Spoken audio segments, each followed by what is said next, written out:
ఒక 2 రోజులు ఆగండి. Vivo T4 Pro versus Realme P4 Pro same budget లో వస్తే మాత్రం రెండింటి కంపారిజన్ వీడియో చేస్తాను. రెండు సిమిలర్ స్పెక్స్ ఉంటాయి, బట్ దాంట్లో ఇంకా ఐపీ రేటింగ్ ఉండిద్ది. Same processor Snapdragon 7 Gen 4, cameras కూడా కొంచెం బెటర్ పెరిస్కోప్ లెన్స్ ఉన్నాయి దాంట్లో. చెప్తాను, కంపారిజన్ వీడియో చేసి ఇంకా క్లియర్ గా డీటెయిల్స్ ఇస్తాను. Hi friends, welcome back to the channel. ఈ రోజు మనం ఈ వీడియోలో రియల్మీ P4 Pro గురించి మాట్లాడుకుందాం. ఈ ఫోన్ 25,000 రూపాయలకి లాంచ్ చేశారు. కార్డ్ ఆఫర్స్ తీసిగా ఈ ఫోన్ 22,000 రూపాయలకి వస్తుంది. రేపు 27వ తారీఖు ఫస్ట్ సేల్ కి వచ్చింది. మీరు పర్చేజ్ చేసుకోలేదా అని చెప్పని నేను వీడియో ఎండ్ లో చెప్తా. స్పెక్స్ అన్ని పేపర్ మీద బాగానే ఉన్నాయి, రియాలిటీలో కూడా బాగున్నాయా లేదా అనే దాని గురించి మనం మాట్లాడుకుందాం. ఫస్ట్ బాక్స్ లో వచ్చే కంటెంట్స్ పరంగా అయితే నేనేం పెద్దగా ఇంప్రెస్ అవ్వలేదు, ఎందుకంటే మేజర్ మైనస్ అయింది కేస్ బాక్స్ లో ఇవ్వట్లేదు. చాలా జాగ్రత్తగా వాడుకోవాల్సి వచ్చింది. అండ్ ఫోన్ స్లిమ్ గానే అనిపించింది. మీకు అరౌండ్ 200 గ్రామ్స్ లో ఉంటుంది. వెయిట్ కూడా హెవీగా ఉన్నట్లు ఏం అనిపించదు. 200 గ్రామ్స్ ఉన్న 7000 mAh బ్యాటరీ వస్తుంది కాబట్టి కొంచెం వెయిట్ పెరిగింది, కానీ మీకు ఆ ఫీల్ అనిపించదు. బట్ కేస్ లేకపోవడం అనేది చాలా మైనస్ పాయింట్, డ్రాబ్యాక్ అనిపించింది. బ్యాక్ సైడ్ అయితే ఫింగర్ ప్రింట్స్ ఏం పెద్దగా అట్రాక్ట్ చేయట్లా, కానీ ఆ పైన ఏదైతే గ్లాస్ బాడీ లాగా అనిపిస్తుందో ఇది మాత్రం ఫింగర్ ప్రింట్స్ ని తెగ అట్రాక్ట్ చేస్తుంది. చాలా ఇబ్బందిగా అనిపించింది. నెక్స్ట్ బిల్డ్ క్వాలిటీ గురించి కూడా సైడ్ మొత్తం ఇది పాలికార్బోనేట్ ఫ్రేమ్ తో వస్తుంది,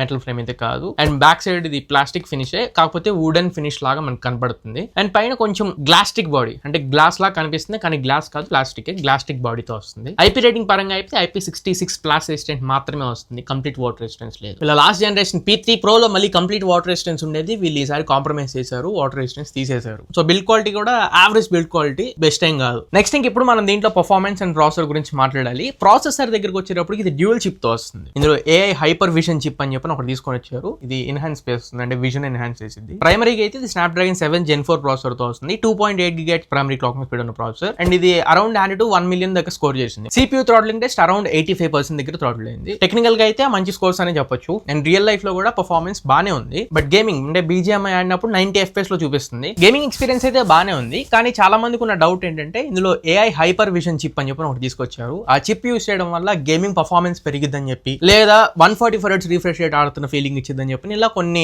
కన్ఫ్యూజన్స్ ఉన్నాయి. ఓపెన్ గా చెప్తున్నా, దీంట్లో అయితే మీకు పర్ఫార్మెన్స్ బూస్టింగ్ అయితే ఏం లేదు. గేమ్స్ ఆడుతున్నప్పుడు ఇన్ఫాక్ట్ ఆ హైపర్ విజన్ చిప్ ఆన్ చేసి మీరు గేమ్స్ ఆడుకుంటున్నప్పుడు డీటెయిల్స్ పెంచుతుంది. అది అంటే విజన్ ని ఇంకొంచెం బూస్ట్ చేయడానికి, డీటెయిల్స్ షార్ప్ చేయడానికి 3 ఫీచర్స్ ఉన్నాయి. AI hyper quality, AI always on HDR, AI hyper motion, ఇలా 3 ఫీచర్స్ ఉన్నాయి. ఈ 3 ఫీచర్స్ ని టర్న్ ఆన్ చేసి నేను గేమ్ ఆడినప్పుడు నార్మల్ గా ఏవైతే డీటెయిల్స్ ఉన్నాయో అవి ఓవర్ షార్ప్ అయిపోతున్నాయి. అంటే ఇప్పుడు BGMI ఆడుతున్నప్పుడు ఏదైనా గన్ గానీ లేదా పక్కన ఏదైనా రాసున్న ఎలిమెంట్స్ గానీ ఏమైనా ఉన్నాయి అనుకోండి, అవి ఓవర్ షార్ప్ అవడం వల్ల కళ్ళకి అంత మంచి కనపడట్లా.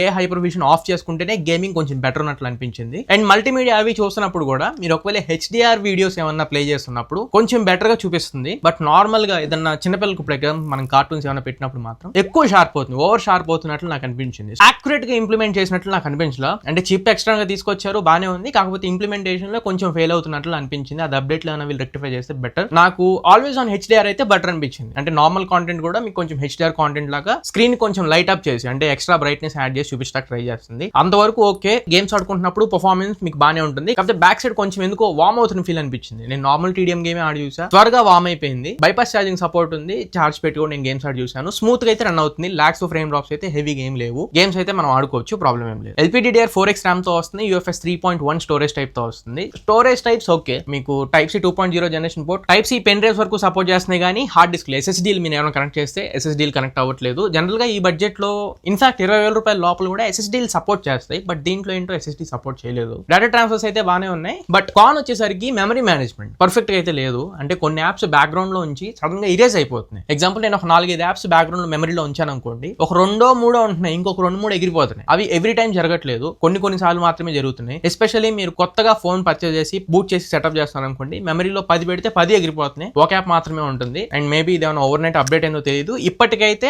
మెమరీ మేనేజ్మెంట్ లో యాప్స్ ఉంటున్నాయి, but some times memory management లో యాప్స్ ఉంచుకోలేకపోతుంది. నెక్స్ట్ ఇంకా NFC ఐఆర్ బ్లాస్టర్ పరంగా అయితే NFC లేదు, ఐఆర్ బ్లాస్టర్ మాత్రమే ఇచ్చారు. అంటే రిమోట్ లాగా యూస్ చేసుకుని మీరు టీవీ గానీ AC గానీ ఇట్లాంటివి ఏమైనా కంట్రోల్ చేసుకోవచ్చు. Tap to pay feature use చేసుకుని కాంటాక్ట్ లెస్ పేమెంట్స్ ఏమైనా చేయాలనుకుంటే కుదరదు, NFC లేదు. నెక్స్ట్ ఇంకా డిస్ప్లే గురించి మాట్లాడాలి. ఈ డిస్ప్లే విషయం దగ్గరకు వచ్చినప్పటికి మళ్ళీ AI హైపర్ విజన్ చిప్ గురించి మాట్లాడాల్సి వచ్చింది. సారీ మధ్యలో వచ్చాను. 2 lakhs సబ్స్క్రైబర్స్ కి మన ఛానల్ దగ్గరగా ఉన్నాం. మీకు కంటెంట్ నచ్చి వర్తుందని మీరు ఫీల్ అయితే మాత్రం ఖచ్చితంగా ఛానల్ కి సబ్స్క్రైబ్ అవ్వండి. ఇంకా మంచి జెన్యూన్ అండ్ ఆనెస్ట్ కాంటెంట్ మీ ముందుకు తీసుకొస్తూనే ఉంటాం. బట్ ఫైన్, ఇందులో 6.8 inch 1.5K resolution quad curved AMOLED display తో వస్తుంది. 144 Hz రిఫ్రెష్ రేట్ డిస్ప్లే ఇస్తున్నారు. HDR10+ కి సపోర్ట్ చేసింది. HDR కాంటెంట్ అయితే బాగా స్ట్రీమ్ చేస్తుంది. అండ్ ఇన్ఫాక్ట్ డీప్ బ్లాక్స్ చాలా అంటే చాలా బాగా నచ్చినాయి నాకు. ఇప్పుడు నా దగ్గర ఎగ్జాంపుల్ వివో T4 Pro ఉంది, దీనికంటే డిస్ప్లే దీంట్లో బెటర్ ఉంది. చాలా మంచి ఎక్స్పీరియన్స్ అనిపించింది రెండు పక్కన పెట్టి చూసినప్పుడు. బ్లాక్స్ కూడా అందులో కంటే ఇందులో డీప్ బ్లాక్స్ చాలా బాగా చూపిస్తుంది. అండ్ సాచురేషన్ లెవెల్స్ కూడా అన్ని ప్రాపర్ ఉన్నట్లు అనిపించింది. డిస్ప్లే పరంగా అయితే మంచి పాయింట్స్ స్కోర్ చేస్తుంది. 10-bit ప్యానల్ మీకు అరౌండ్ 1.07 బిలియన్ కలర్స్ ని ప్రొడ్యూస్ చేయగలదు. 6500 నిట్స్ పీక్ బ్రైట్నెస్ నిట్స్ వస్తున్నాయి. అందులో మీకు నామినల్ గా 1500 నిట్స్ ఉంటాయి. విజిబిలిటీ అంతా బానే ఉంది. వైడ్ L1 సపోర్ట్ ఉంది. అండ్ నెట్ఫ్లిక్స్ లో కూడా HDR కాంటెంట్ స్ట్రీమ్ చేస్తుంది. ప్రొటెక్షన్ అయితే Corning Gorilla Glass 7i protection తో వస్తుంది. డిస్ప్లే చిన్స్ అయితే చాలా తక్కువ ఉన్నాయి. బెజల్స్ మిమ్మల్ని ఎక్కడ డిస్టర్బ్ చేయవు. వ్యూయింగ్ యాంగిల్స్ అంతా కూడా ప్రాపర్ ఉంది. మంచి ఎక్స్పీరియన్స్ అనిపిస్తుంది. కార్నర్లో ఏంటంటే ఆ ఏ హైపర్ చిప్ మీరు ఆన్ చేసినప్పుడు మాత్రం చెప్పాగా ఓవర్ షార్ప్ అవుతున్నాయి. అక్కడ కొంతమందికి నచ్చకపోవచ్చు. ఇంకా స్పీకర్స్ ఇందులో స్టీరియో స్పీకర్స్ ఉన్నాయి. డాల్బీ అట్మోస్ లేదు. స్పీకర్ క్వాలిటీ చాలా బాగుంది. ఈ బడ్జెట్ లో వచ్చే అదర్ ఫోన్స్ తో కంపేర్ చేస్తే దీంట్లో స్పీకర్ క్వాలిటీ నాకు బాగా నచ్చింది.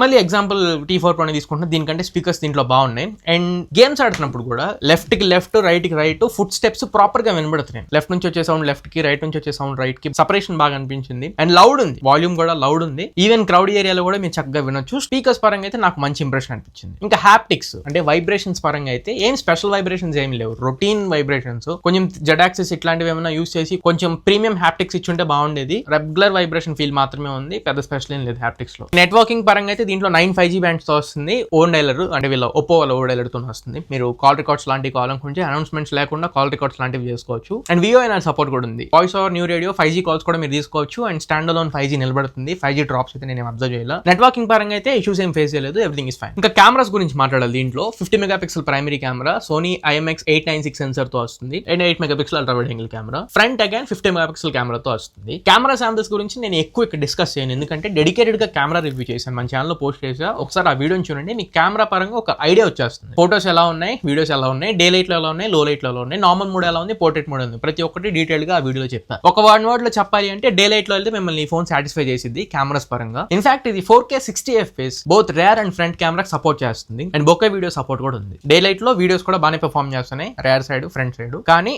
బోకే వీడియో కొంచెం ఎడిట్ డిరెక్షన్ మిస్ అవుతుంది. ఇంకొక హైలైట్ వీడియోస్ పరంగా HDR వీడియోస్ రికార్డ్ చేసుకోవచ్చు. HDR లో 4K 30 ఫ్రేమ్స్ లో high dynamic range videos record చేసుకోవచ్చు. అవి కూడా మంచి అవుట్పుట్ ఇస్తున్నాయి. అండ్ లో లైట్ లోకి వచ్చేస్తే ఫోటోస్ నచ్చవు, వీడియోస్ నచ్చవు, అండ్ బోకే వీడియో కూడా నచ్చదు. నైట్ టైం 4K వీడియో మీరు రికార్డ్ చేసుకున్నా గానీ అనవసరం అన్నట్లు మీకు ఫీల్ అవుతారు. లైట్ ఇంటేక్ అయితే మరీ పువర్ ఉంది night time. So video recording department అయితే నైట్ టైం అసలు కంప్లీట్లీ ఇగ్నోర్ చేయొచ్చు. ఫోటోస్ పరంగా అయితే పర్లేదు, మీరు ఫ్లాష్ వేసుకొని కొంచెం మేనేజ్ చేయొచ్చు. అండ్ డీటెయిల్స్ వాటి పరంగా కూడా ఫ్లాష్ ఆన్ లో ఉన్నప్పుడు పర్లేదు. అండ్ లేదా హెవీ లైట్ ఇంటేక్ ఉన్నప్పుడు పర్లేదు. నైట్ టైం అయితే నేను రికమెండ్ చేయని ఫోన్ ని కెమెరాస్ పరంగా. డే లైట్ లో అయితే బాగానే ఉంది. నెక్స్ట్ ఇంకా బ్యాటరీ పరంగా 7000 mAh బ్యాటరీతో వస్తుంది. 80 వాట్ ఛార్జింగ్ బాక్స్ లో ఇస్తున్నారు. 1 ఫుల్ ఛార్జ్ చేయడానికి అరౌండ్ నాకు ఒక 1 hour 10 minutes వరకు పట్టింది. అండ్ 10 watt లో మీకు రివర్స్ ఛార్జ్ కూడా సపోర్ట్ చేసింది. అంటే type C to type C ఏదైనా కేబుల్ ఉంటే అదర్ ఫోన్ కూడా మీరు ఛార్జ్ చేసుకోవచ్చు. 10 watt లో రివర్స్ ఛార్జింగ్ సపోర్ట్ చేసింది. ప్లస్ బైపాస్ ఛార్జింగ్ సపోర్ట్ ఉంది. ఛార్జింగ్ పెట్టి మీరు గేమ్స్ ఆడుతున్నారు అనుకోండి, పవర్ ఛార్జర్ నుంచి తీసుకునేది ప్రాసెసర్ అనేది. బ్యాటరీ మీద ఇంపాక్ట్ పడదు. బ్యాటరీ కేవలం ఛార్జ్ అవుతూ ఉండేది. సో బ్యాటరీ మీద స్ట్రెస్ తగ్గింది కాబట్టి కొంచెం లైఫ్ పెరిగింది బ్యాటరీది. సో బైపాస్ ఛార్జింగ్ ఇవ్వడం కూడా ఒక ప్లస్ పాయింట్ అనిపించింది. అండ్ 1 full వర్కింగ్ డే ఖచ్చితంగా మీరు యూజ్ చేసుకోవచ్చు. నేను 1-2% ఛార్జింగ్ మీద ఉన్నప్పుడు కూడా గేమ్స్ ఆడాను, కాల్స్ అవి కూడా మాట్లాడున్నాను. స్టాండ్ బై మీద చక్కగా తీసుకుంటుంది. బ్యాటరీ ఆప్టిమైజేషన్ చాలా బాగా అనిపించింది. 1 full working day must and should మీరు యూస్ చేసుకోవచ్చు. కావాలనుకుంటే 1.5 day కూడా యూస్ చేసుకునే అవకాశం ఉంది. UI పరంగా అయితే Realme UI 6.0 based on Android 15 and July security patch మీద రన్ అవుతుంది. ప్రస్తుతానికి ఎటువంటి అప్డేట్ రాలేదు. అప్డేట్ లో మేబీ ఆగస్ట్ సెక్యూరిటీ ప్యాచ్ ఏమన్నా రోల్ అవుట్ చేయవచ్చు. ఇది కూడా ఇంకొక మేజర్ ప్లస్ పాయింట్ ఈ ఫోన్ కి. UI అయితే చాలా బాగుంది. ఎయిర్ గెస్చర్స్ ఉంటాయి కదా నార్మల్ రియల్మీ ఫోన్స్ లో, పామ్ తో మనం షార్ట్ కట్స్ అవి పెట్టుకుంటాం, అవన్నీ సపోర్ట్ ఉన్నాయి. అండ్ ఎక్స్ట్రాగా రియల్మీ ఫోన్స్ లో అప్పుడప్పుడు ఈ ఫింగర్ ప్రింట్ సెన్సార్ మీద చేయబెడితే హార్ట్ రేట్ సెన్సార్ చూపించింది. అంటే హార్ట్ బీట్ ఎంత ఉంది అని చెప్పని. ఇది రిలయబుల్ కాదు, అంటే పర్ఫెక్ట్ గా మనం నమ్మలేం. కాకపోతే ఫింగర్ ప్రింట్ తో హార్ట్ రేట్ సెన్సార్ కూడా తీసుకుని వచ్చారు. ఇలా కొన్ని ఫీచర్స్ ఉన్నాయి. రెండోది UI స్మూత్నెస్ కూడా బాగా అనిపించింది నాకు. UI ఎక్కడ హ్యాంగ్ అవుతున్నట్లు, లాగ్ అవుతున్నట్లు నాకు అనిపించలా. కొంచెం కొత్తగా ఉంది. Near by OnePlus device use చేసినప్పుడు UI ఎలా అనిపిస్తుందో అలాంటి ఫీలింగ్ అనిపించింది. మైనస్ పాయింట్ అలా ఏంటంటే బ్లోట్వేర్, హెవీ బ్లోట్వేర్ అనిపించింది. మీకు hot apps, hot games, pitch games ఇవన్నీ ఇచ్చేసారు. నాకు అవేం నచ్చలా. రియల్మీ వాళ్ళ ఓన్ యాప్స్ కూడా కొంచెం మీకు ఉంది. అండ్ అప్డేట్ పాలసీ ఇది 3+4 years అప్డేట్ పాలసీతో వస్తుంది. మీకు 3 years మేజర్ ఆండ్రాయిడ్ అప్డేట్స్ వస్తాయి and 4 years security updates. So ఇది ఓవరాల్ గా Realme P4 Pro మీద నాకున్న ఒపీనియన్. ఇప్పుడు 22,000 లో ఈ ఫోన్ ని పిక్ చేసుకోవచ్చా అంటే నేనైతే పిక్ చేసుకోవచ్చు అని చెప్తా. కార్డ్ ఆఫర్ తీసేగా మీకు 22,000 వస్తే తీసుకోండి. ఎందుకంటే మంచి ఫోనే, పర్ఫార్మెన్స్ బాగుంది, డిస్ప్లే కూడా బాగుంది. డిస్ప్లే కలర్స్ ఇన్ఫాక్ట్ చాలా బాగా నచ్చాయి నాకు. అండ్ ఈ హైపర్ విజన్ చిప్ గురించి కూడా కొంచెం అప్డేట్స్ ఇస్తే బానే ఉంటుంది. మూడోది కెమెరాస్ కూడా బానే ఉన్నాయి. డే లైట్ లో మంచిగానే పర్ఫార్మ్ చేస్తున్నాయి. అప్డేట్స్ లో ఏమైనా లో లైట్ లో కూడా ఫిక్స్ చేసే అవకాశం ఉంది. బ్యాటరీ 1 full వర్కింగ్ డే పైన యూజ్ చేసుకోవచ్చు. దాని పరంగా కూడా నో ప్రాబ్లం. రెండు కాన్స్. ఈ రెండు నాకు పర్లేదు అనుకుంటే అప్పుడు మీరు డిసైడ్ చేసుకోండి. ఒకటి ఐపీ రేటింగ్ లేదు, 20,000 నుంచి 25,000 ఐపీ రేటింగ్స్ వచ్చేస్తున్నాయి ఈ మధ్య. రెండోది ఎన్ఎఫ్సి, కాంటాక్ట్లెస్ పేమెంట్స్ చేసుకోవడానికి ఎన్ఎఫ్సి లేదు. అండ్ లో లైట్ లో కెమెరాస్ ఒక అప్డేట్ పడాల్సింది ఉంది. ఆ అప్డేట్ కోసం వెయిట్ చేయగలగాలి. వీటిని మైండ్ లో పెట్టుకోండి. ఇవి మీకు పర్లేదు అనుకుంటే ఈ ఫోన్ పిక్ చేసుకోవచ్చు. రిమైనింగ్ ఫీచర్స్ బాగానే ఉన్నాయి. సో నేనైతే వీళ్ళు పెట్టిన యాక్చువల్ ప్రైస్ 25,000 రూపాయలకి రికమెండ్ చేయను, కానీ 22,000 రూపాయలు అయితే తీసుకోవచ్చు. సో ఇది ఫ్రెండ్స్ ఓవరాల్ గా ఇవాళ మన వీడియో. ఈ వీడియో మీకు నచ్చింది అనుకుంటున్నా, ఖచ్చితంగా ఉపయోగపడింది అనుకుంటున్నా. వీడియో నచ్చట్లయితే లైక్ చేయండి, మీ ఫ్రెండ్స్ అండ్ ఫ్యామిలీ మెంబర్స్ కి షేర్ చేయండి. మళ్ళీ ఇంకొక మంచి వీడియోతో, మంచి క్వాలిటీ కంటెంట్తో మీ ముందు తిరిగి వస్తా. Until then this is Tarun signing off my friends. జై హింద్.